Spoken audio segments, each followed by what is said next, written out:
Bienvenue dans le flash d'information. Merci de suivre RTI 1. Le ministre de l'Intérieur espagnol a reçu ce jour par son homologue ivoirien. Les deux hommes ont parlé du raffermissement des liens de coopération entre la Côte d'Ivoire et le Royaume d'Espagne. Plusieurs domaines d'activité sont concernés, principalement la lutte contre la criminalité. Direction le port d'Abidjan, quel est l'impact de la rénovation du canal de Vridi sur les activités portuaires et même sur l'économie nationale? Principale voie maritime d'accès au port d'animation, le canal de Vridi rénové sera inauguré ce jeudi par le Premier ministre Amadou Gon Coulibaly. Nous y reviendrons dans le 20h. Le dossier EcoPlus de ce soir s'intéresse à l'épargne. Les économistes conseillent d'épargner le tiers de son revenu. Mais comment y arriver? Comment conserver cette épargne en espèces ou encore la réinvestir dans le circuit économique sous forme de placement ou d'investissement? Le dossier EcoPlus de ce mardi revient sur les dimensions sociologiques et économiques de l'épargne. Lutte contre la pauvreté, le Conseil régional du Tchologo œuvre à l'autonomisation des jeunes et des femmes. À Ferkessédougou, une centaine de projets viennent de bénéficier de financements à hauteur de 45 millions de francs CFA. Kader Sogodogo. Une centaine de jeunes et de femmes issus des départements de Wangolodougou, Ferkessédougou et Kong viennent de recevoir des chèques pour financer leurs projets. Un engagement pris par le ministre des Affaires présidentielles, Téné Birahima Ouattara, il y a de cela un an. La lutte contre la pauvreté à travers l'autonomisation des jeunes et des femmes est l'option choisie par le ministre. Nous n'avons pas la prétention de trouver solution définitive au chômage des jeunes et des femmes des populations vulnérables dans notre contexte.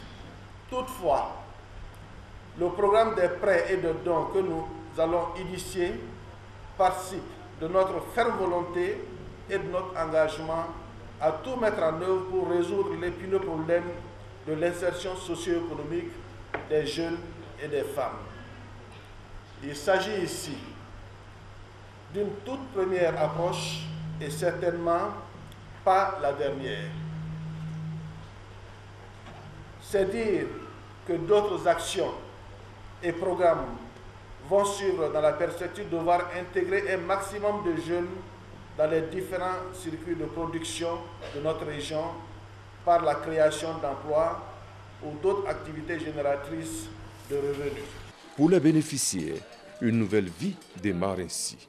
Un rêve devenu réalité. Des projets dans l'agro-pastoral, le commerce ou encore le transport vont ainsi démarrer pour impulser une dynamique de développement dans le Tchologo.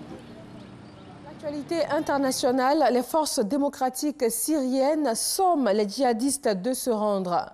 Des combattants du groupe État islamique retranchés dans leur dernier réduit à l'est de la Syrie dans la province de Deir ez-Zor.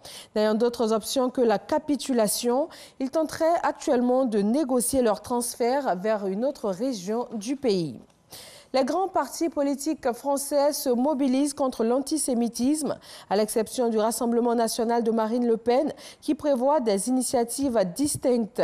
Plus de la moitié du gouvernement et les représentants d'une vingtaine de partis participent au rassemblement contre l'antisémitisme.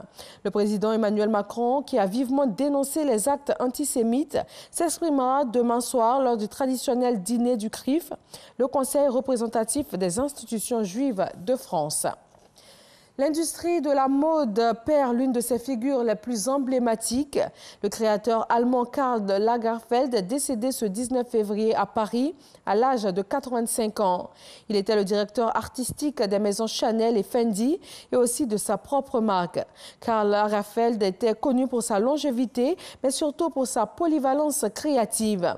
Le couturier allemand a régné pendant plus de 60 ans sur la haute couture. Merci d'avoir suivi ce Flash Info et on se retrouve à 20h.